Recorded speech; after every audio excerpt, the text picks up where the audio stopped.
Hello guys, welcome back to What's Trending Crypto. To find out about future update on trends, make sure to hit the subscription notifications bell. Okay. Let's talk about what's trending today. In a recent interview, Joseph A. Hall, a former executive at the U.S. Securities and Exchange Commission (SEC), talked about his former employer's lawsuit against Ripple Labs. Hall has been partner in U.S. law firm Davis Polk since September 2005. Before that, between October 2003 and June 2005, he was working at the SEC, where he ultimately served as managing executive for policy under Chairman William H. Donaldson, where he assisted the chairman in directing the commission's policymaking and enforcement activities. In an article for Law 360 published on January 25, 2021, Hall attempted to explain why the SEC's enforcement action against Ripple over XRP showed the need for much more regulatory clarity on crypto assets. As you may remember, on December 22, 2020, the SEC announced that it had filed an action against Ripple Labs Incorporated and two of its executives, who are also significant security holders, alleging that they raised over $1.3 billion through an unregistered, ongoing digital asset securities offering. In this article, Hall explained how inadequate the SEC's Howey test is for deciding whether a particular cryptoasset is a security. Imagine trying to explain what an iPhone is in language your great-grandfather would have understood just after World War II. That's how easy it is to predict which digital assets are securities under the post-war Howey test. He then argued that this lack of regulatory clarity significantly hurts the development of blockchain technology in the U.S. It's difficult to overstate the impact this uncertainty has on the development of blockchain technology in the U.S. Outside the venture capital community, corporations, major investors and banks are understandably skittish about risking serious sums of money on technologies their lawyers can't assure them comply with law, even when a technology holds the potential to improve the efficiency of managing vast amounts of data across countless industries, or the potential for frictionless, inexpensive transfers of value over smartphones and other widespread consumer tools.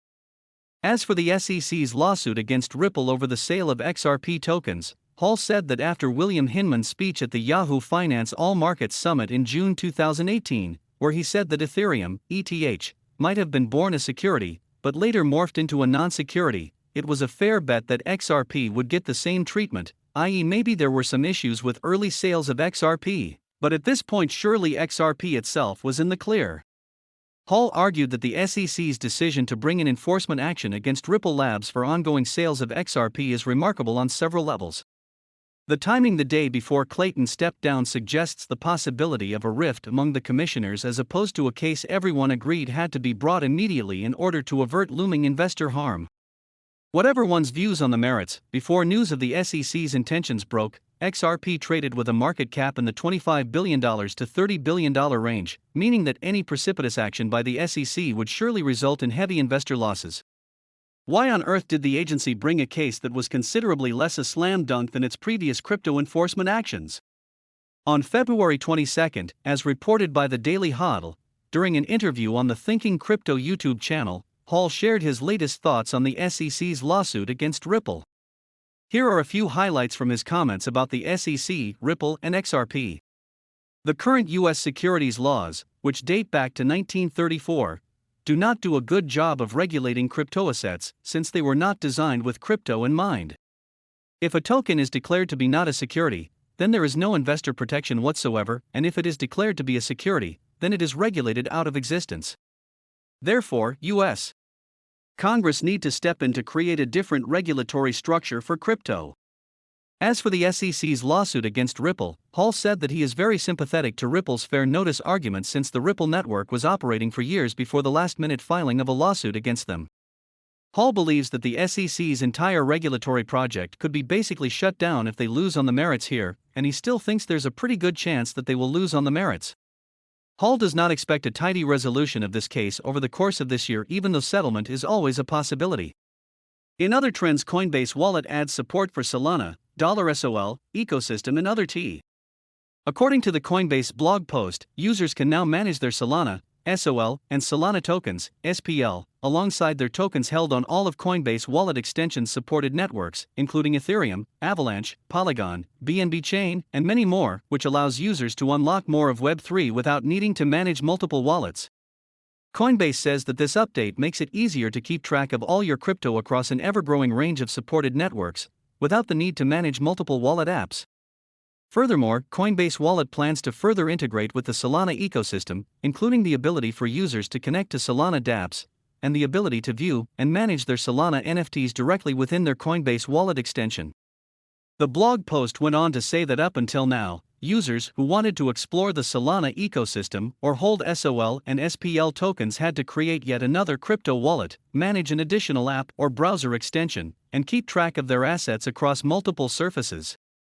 Starting on March 17, it became possible for Coinbase Wallet extension users to store, send, and receive Solana, SOL, and all of its SPL tokens alongside all of their EVM-compatible assets, including tokens held on Ethereum, Avalanche, Polygon, BNB Chain, and many more.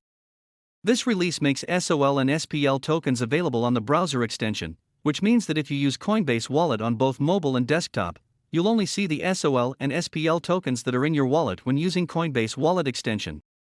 It should be noted that users will not be able to see them in the Coinbase Wallet mobile app. Other news trends.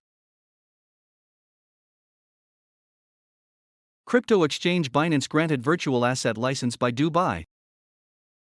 Binance, the world's largest crypto-asset exchange, has been granted a license to conduct operations in Dubai following the country's recent legislation regarding digital assets.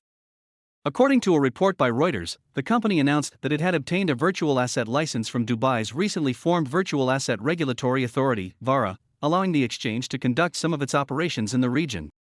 The license comes one day after Dubai's neighboring country Bahrain awarded Binance with a crypto-asset service provider license, the first such license to come from a Gulf Cooperation Council (GCC) country.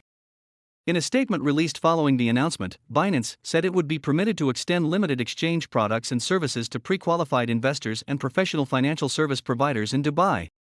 The exchange also announced plans to anchor a blockchain technology hub in the Dubai World Trade Center, DWTC.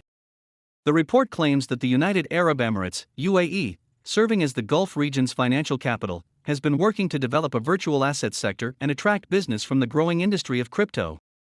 Last week, Dubai adopted its first law governing virtual assets and established VARA to regulate and oversee the crypto industry.